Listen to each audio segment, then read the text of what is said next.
Good morning. How are you guys? My name is Mohammad Tajeran. I'm very glad to send this video message to the students of Galmay High School and Sunkin University. I'm, um, I'm very pleased and I'm very happy, first of all, to have this chance to experience life in South Korea, visiting many schools there and enjoy the beautiful nature in South Korea. And of course, having met my friend from South Korea who is actually presenting this video to you. I heard about your egg project. This is fantastic, and I'm very glad that you're doing this job. And this kind of projects brings a lot of hope for the future. And okay, let's go to the video and let's go to the interview.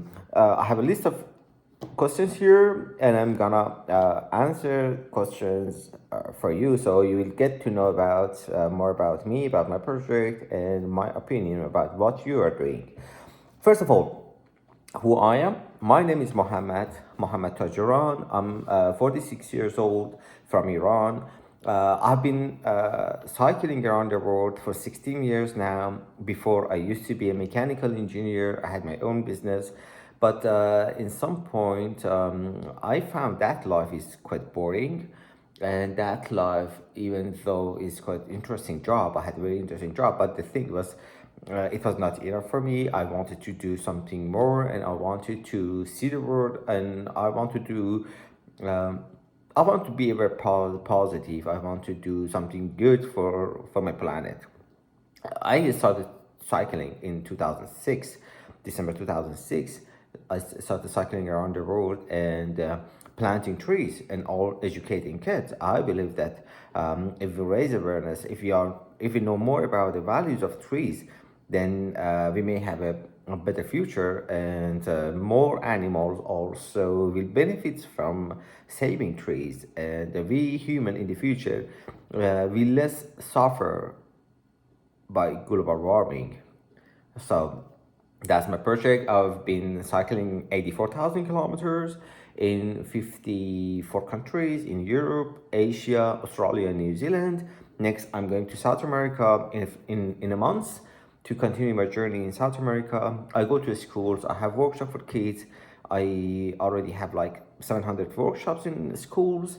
And a few years ago, I registered an association in Switzerland, in Geneva, to expand my work and to have more friends and more people supporting us, and to educate and raise awareness more among a very young generation.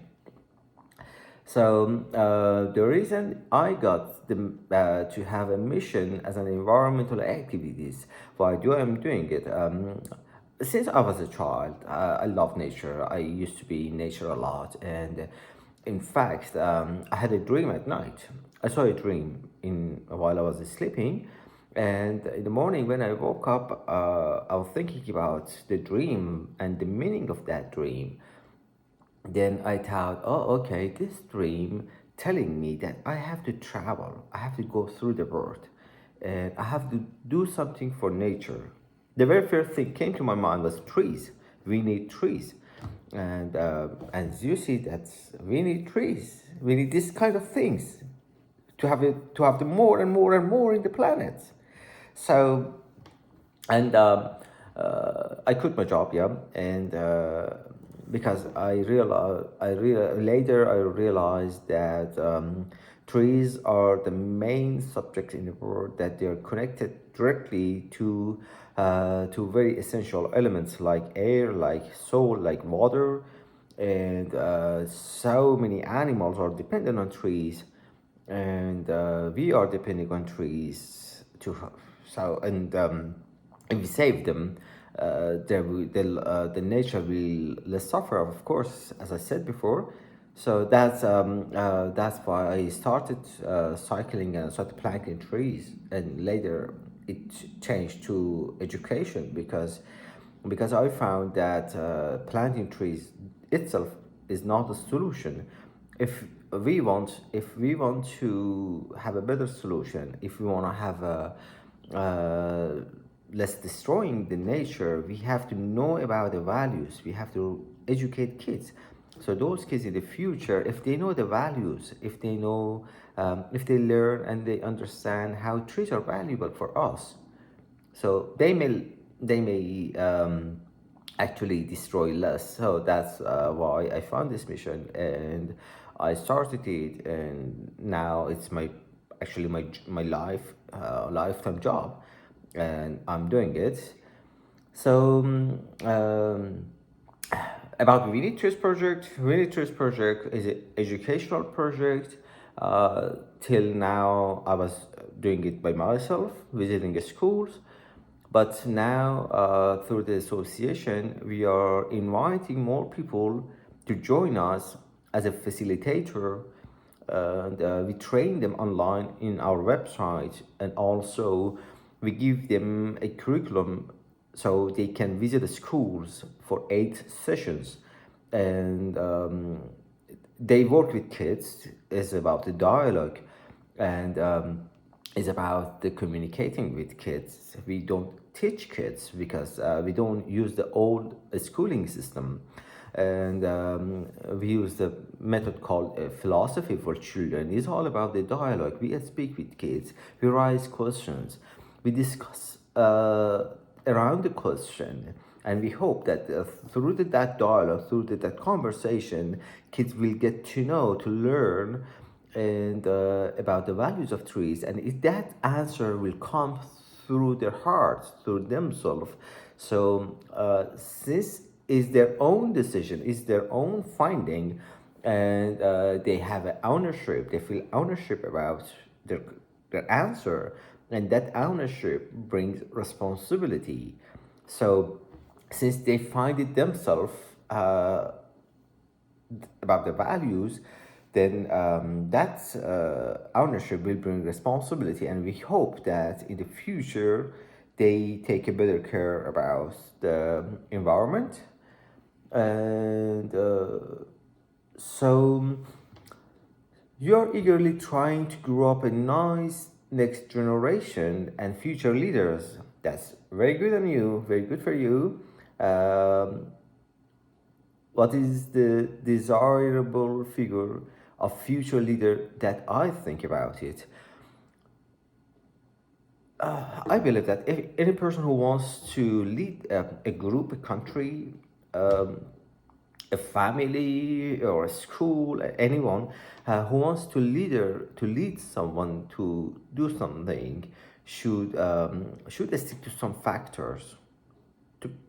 Should be very honest, be genuine, be respectful, be and think about out of his group or her group, because when we think about our own group, we don't care about what is happening, what is the result for what we are doing outside.